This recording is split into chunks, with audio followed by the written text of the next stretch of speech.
In the tranquil town of Brookfield, nestled in the heart of the Midwest, the name Brian Caldwell was synonymous with pride. This small, picturesque community was a place where neighbors greeted each other by name, and children ran freely through tree-lined streets. The Caldwell family was the very embodiment of this idyllic life. Mark Caldwell, a well-respected accountant, and his wife Linda, a devoted school teacher, were pillars of the community. Known for their tireless involvement in local activities and their steadfast devotion to their only child, Brian, they were beloved figures in the town. From a young age, Brian seemed to be the ideal child. His upbringing was full of love and encouragement, grounded in strong moral values. He excelled academically, always at the top of his class, and his athletic prowess on the track earned him several accolades. Mark and Linda beamed with pride every time they spoke of their son. Brian's polite nature and respectful demeanor added to the admiration he garnered from those around him. The Caldwell home was a sanctuary of warmth, where weekends were spent hiking, playing board games, or watching movies as a family. Mark and Linda worked hard to instill the values of kindness, honesty, and hard work in Brian, celebrating every achievement, large or small, and supporting him in all his endeavors. For the Caldwells, life seemed nearly perfect. But as Brian made the transition from middle school to high school, subtle changes began to emerge. His academic performance remained exceptional, and he continued to excel in sports. Yet there was a noticeable shift in his behavior. He grew more withdrawn, spending longer periods of time alone in his room. While Mark and Linda initially attributed this to the typical teenage phase, Linda's maternal instincts sensed something was wrong. Family dinners became quieter, with Brian's once animated stories of his day now reduced to monosyllabic responses. Linda often found him hunched over his computer, absorbed in some unknown activity. When she gently asked him about it, Brian reassured her that he was simply focused on his studies and developing an interest in computer programming. Mark, ever the pragmatist, accepted this explanation, convinced his son was just a dedicated student. However, the truth was far darker. Brian had discovered a hidden corner of the internet where communities glorified violence and death. These online spaces fueled his growing obsession with control and power. The anonymity of the web allowed him to delve deeper into his twisted fantasies without fear of judgment, and gradually he became ensnared in this dark world. The pivotal moment arrived during Brian's sophomore year at college. He was studying computer science at a well-regarded university not far from home, a fact that filled Mark and Linda with immense pride. They were thrilled that Brian had chosen a field that both intrigued him and offered promising career prospects. Little did they know, Brian's fascination with violence had only deepened. One night, Brian attended a college party, a typical gathering with loud music, alcohol, and lively conversation. Brian, who was usually reserved at such events, found himself in an argument with a fellow student, Mike Thompson. Fueled by alcohol and underlying anger, the argument quickly escalated. In a blind fury, Brian followed Mike outside and attacked him in a dark alley behind the party house. The confrontation ended with Brian strangling Mike to death. As Mike's lifeless body crumpled to the ground, a twisted thrill surged through Brian. The act of taking a life gave him an intoxicating rush of power he had never felt before. Panic set in soon after, but Brian's technical expertise allowed him to cover his tracks. He disposed of the body and erased all digital traces of his presence at the party. With no substantial leads, the police eventually classified Mike's disappearance as a missing person case. The murder of Mike Thompson marked a turning point for Brian. The rush from killing consumed him, and thoughts of death began to dominate his mind. Though he returned to his daily life, the mask of normalcy concealed a dark obsession. Brian carefully planned his next moves, ensuring his actions went unnoticed. He started targeting those living on society's fringes: drifters, the homeless, people who wouldn't be missed. Each murder was meticulously executed. Brian's confidence grew with every kill, and he developed a methodical approach, studying his victims' routines and weaknesses before striking with precision, leaving no evidence behind. Brian recorded these gruesome acts, amassing a collection of videos that chronicled his descent into madness. These recordings served as both trophies and reminders of his power over life and death. Back in Brookfield, Mark and Linda remained blissfully unaware of their son's dark side. Brian's visits home became less frequent, and when he did return, he appeared distant and distracted. Linda, ever the concerned mother, tried to connect with him, but Brian was quick to deflect, attributing his mood swings to the pressures of college life and coursework. One crisp autumn weekend, Mark decided to tackle the long-overdue task of cleaning out the attic. With Linda occupied in the garden, he saw it as the perfect opportunity to sift through the old family clutter. As he sorted through boxes of holiday decorations, keepsakes, and old memories, he stumbled upon a small, locked trunk he didn't recognize. His curiosity piqued.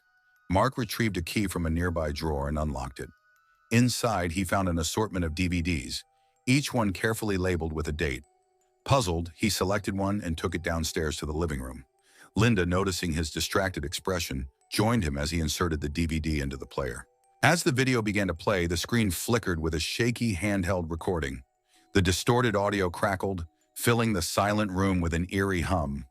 What followed was beyond their worst nightmares. The footage revealed a dimly lit room, the glow of a single swaying bulb illuminating a young woman bound and gagged.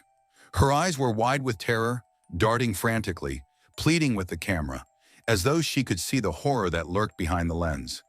The tape did not merely document her suffering, it reveled in it, lingering on her every flinch, every muffled sob, every desperate struggle. Mark's hands trembled, his breath caught in his throat as he paused the video. His pulse thundered in his ears. Slowly he turned to Linda, who sat rigid beside him, her face drained of all color. Her lips moved soundlessly, her body frozen in a state of primal horror.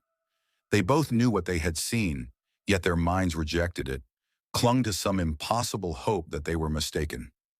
Then the camera shifted, panning deliberately, almost theatrically, to reveal the face of the predator. Their son, Brian. A strangled gasp escaped Linda's lips. Mark could hear his own heartbeat pounding in his skull. The realization came crashing down, shattering their world in an instant.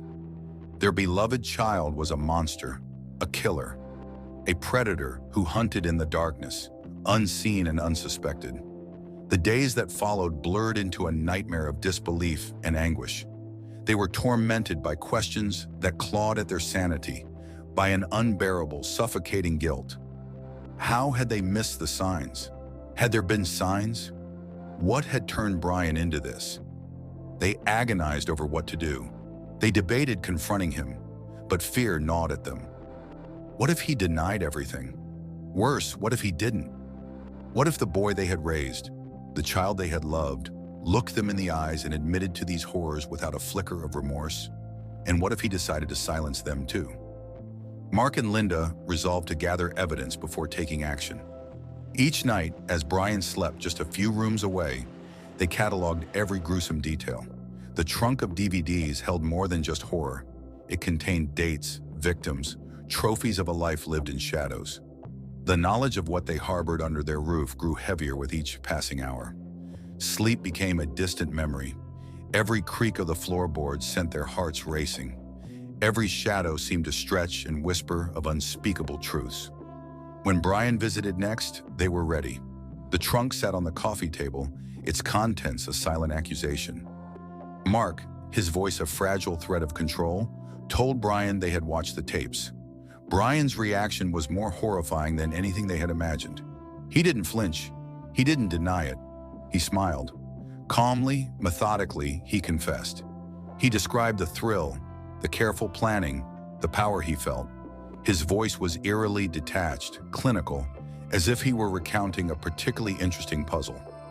Mark and Linda sat paralyzed, unable to reconcile the nightmare unfolding before them with the son they had once held in their arms. Linda, tears streaming down her face, begged him to seek help, to stop. But Brian only tilted his head, as if studying a curious insect. Redemption meant nothing to him. Regret was a foreign concept. That night, as they lay in bed, Mark whispered the unthinkable. They had to turn him in.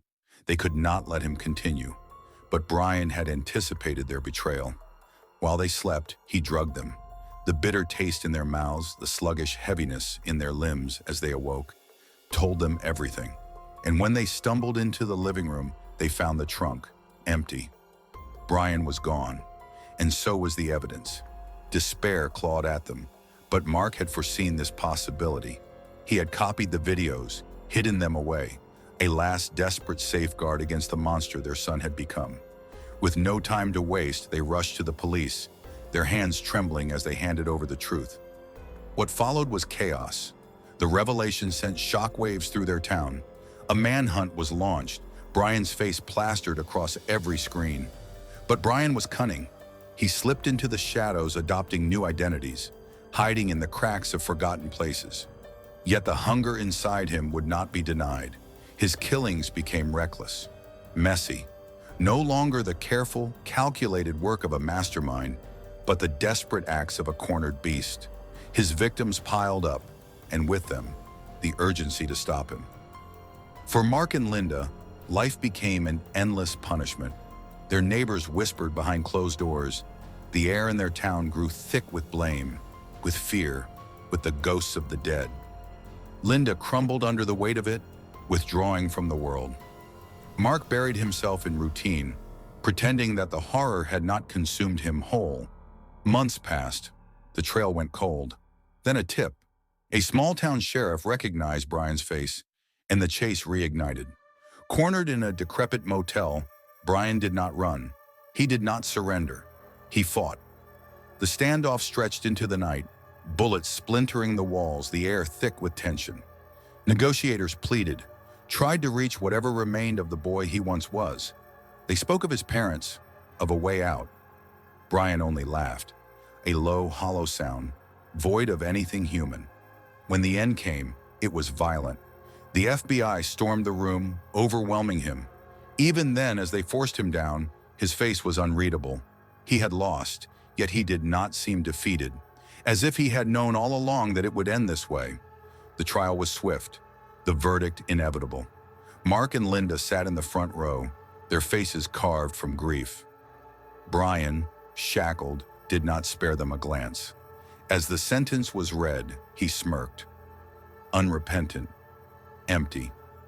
They left the courtroom with their son condemned to rot in a cage. But there was no relief, no closure. Only the endless, gnawing question. Had he ever truly been theirs?